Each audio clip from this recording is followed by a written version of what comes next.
Jazeera village in Kavre district of Nepal is just 3 hours away from Kathmandu in a private vehicle. But for people here, it's a day-long journey. When the quake shook Nepal in April, nobody died here. But most of the homes in Jazeera were destroyed. Food was always difficult to find in this village, but things became worse. Rupa Lama says that generations have endured hardship here. The earthquake is just an added one. Our house cracked. I suppose that's hardship. We were given some tarpaulin sheets after the quake, so we kept our maize there. Some started germinating, some went rotten. We patched our cracked house for storage. Without a functioning market, there is nowhere they can earn money. But a few weeks ago they were told that they would get food directly for doing some work for the village. These people are here to build a community road. Now for 40 days of work they're supposed to get rice and pulses to last them 3 months until the next harvest. By today they were supposed to have received the first installment, but despite having finished their share of work, many are yet to get their share of food.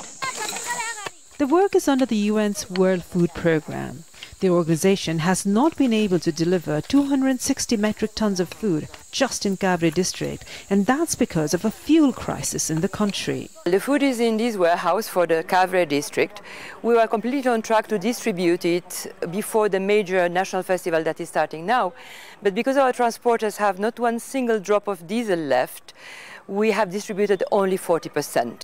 Nepal has only 10% of the fuel it needs after a restricted supply of fuel from India. For over 2 months, people from many areas of the country's south have been protesting against Nepal's new constitution.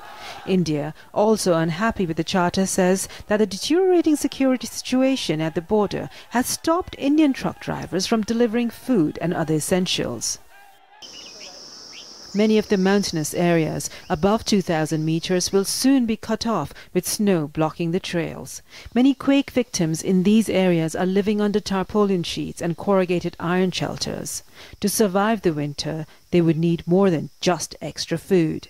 What needs to happen is insulation has to be put in some of these places, some of the higher areas. We have to put in stoves in some places, and we then have to deliver thermal blankets, appropriate clothing, just to make people ready for the winter.